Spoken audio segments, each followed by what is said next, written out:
জুলাইয়ের আন্দোলনে আসলে যারা অংশগ্রহণ করেছে তাদের অসম্ভব একটা স্বপ্ন ছিল যে বাংলাদেশটা বুঝি এই বদলে যাবে। তো সেই স্বপ্নটা তো ডেফিনেটলি সবার ভঙ্গ হয়েছে, কারণ এটা এত সহজ কাজ না। আমরা চাইলেই সব পরিবর্তন হবে না, কারণ পুরো সিস্টেমটা ভীষণ করাপ্টেড। তো সেই সিস্টেমকে ঠিক করে এখানে ভালো কাজ করার জায়গা তৈরি করতে অনেক সময় লাগবে। সেই সময়টা হয়তো আমরা দিতে পারছি না, আমাদের এক্সপেকটেশন অনেক হাই। তো সেই জায়গা থেকে হতাশা তৈরি হচ্ছে।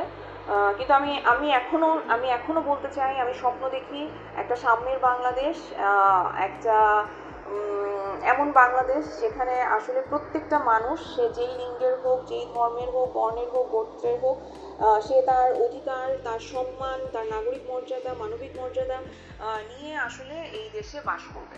তো যেহেতু আমি ছোটবেলা থেকে আসলে সোসাইটিকে কোয়েশ্চেন করতে করতে আজকে এই জায়গায় এসেছি, সো আমার কোয়েশ্চেন করার যে ব্যাপারটা, সেটা হয়তো অনেকের কাছে মানে ভালো লাগে না। এইটা একটা কারণ আমার কাছে মনে হয় যে জন্য মানুষ কনফিউজড হয়ে যায় যে আমাকে আসলে কি বলবে।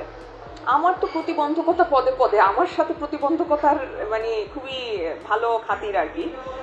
আমি আমারটা না বলি, বাট ডেফিনেটলি আমার সহশিল্পীদের সাথে যে ঘটনাগুলো ঘটেছে সেটার আমি তীব্র প্রতিবাদ জানাই, এবং সেগুলো অন্যায়ভাবে করা হয়েছে তাদের সাথে। যে কেউ যে কোনো দলের আসলে মতাদর্শ ফলো করতে পারে, এটা তার ব্যক্তিগত ব্যাপার, তার নাগরিক অধিকার।